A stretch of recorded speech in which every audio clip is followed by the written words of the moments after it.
and a shortage of funds. Afghanistan's neighbors are calling on the Taliban to form an inclusive government to get that recognition. Also, just actually, a historian and social activist joins us from Toronto. Eric Wahlberg, author and journalist, also joining us from Toronto. Welcome to you both. Also, I'll start with you. When you think about the way that this supposed handover took place, what many people don't understand is the fact that the failures of the U.S. left the country in tatters. And one thing that comes to mind is the whole notion of trying to instill democracy into that country, something that they have tried to copycat in other countries, which they have failed to do. So it's not the Taliban that's really at fault in some ways in terms of the condition that the country is in. What are your thoughts about the Taliban now to have controlled the country for 3 years now? Is the question for me because I couldn't... Yes, it's for you. Oh, all right. So the anniversary of the American withdrawal from Afghanistan is one probably in the books of history will be remembered as one of the greatest anniversary in the wars of oppressed people against colonialism. This war was the longest war in the US history. And we as historians, we know what is the context of this war. It was a war which the Americans will start after the collapse of the Soviet Union. It was part of America's New World Order, which they will establish after the fall of the Soviet Union and the global war that the Americans will launch against Islam. But the American defeat and shameful withdrawal from Afghanistan in 2021 showed to the Judeo-American imperialism that even though the Americans have superiority in their weaponry, they still cannot defeat the will of the Islamic nations for fighting for their independence. This is a great day, not only for the Taliban, but I presume that this should be a great day for all the Islamic Ummah, and probably if the organization of the Islamic cooperation was to properly do its job, this day should be commemorated, I mean, throughout the Muslim world as a day of victory of Islamic nations over the Judeo-American imperialism. Like we all know the story, I mean, the American attack on Afghanistan was unprovoked. Many military experts and engineers have proven that the so-called 9/11 terrorist attacks, they were staged by the Americans.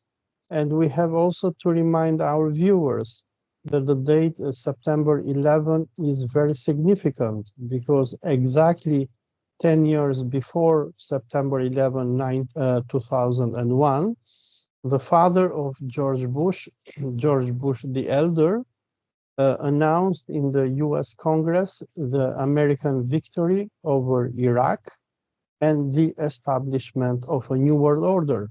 But finally, the Taliban prevailed, and this probably is one of the major signs of the demise of the Judeo-American empire. All right, well, indeed, in terms of the fact that the country was taken out of the clutches of the U.S., so to speak, Eric Wahlberg is a positive thing.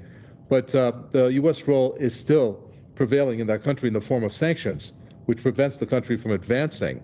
What do you think the U.S.'s goal is when it comes to Afghanistan? Does it want and desires a country to, like Afghanistan, to be unstable? Does that serve its purposes? Because we know the country is mineral rich.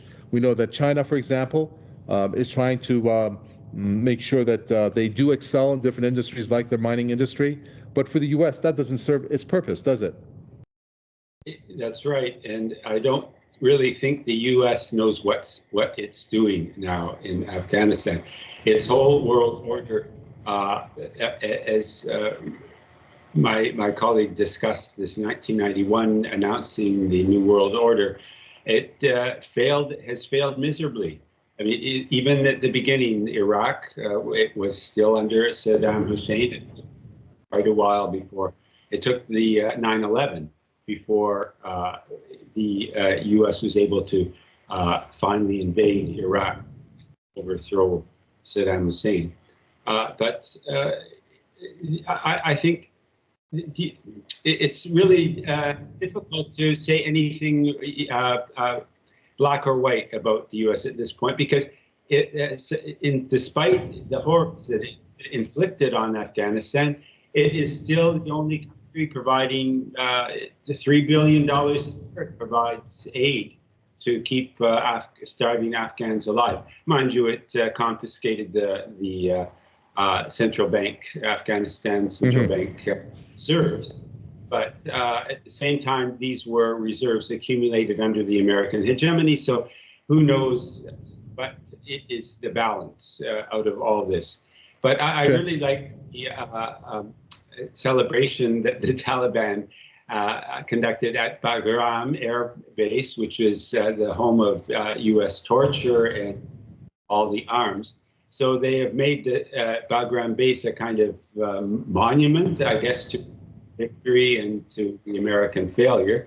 Sure. And instead of fancy missiles in the demonstration, it was hundreds of motorbikes with big yellow cans that they were using to hide makeshift bombs. So they were celebrating that kind of the beauty of liberation. They weren't celebrating the horror of war.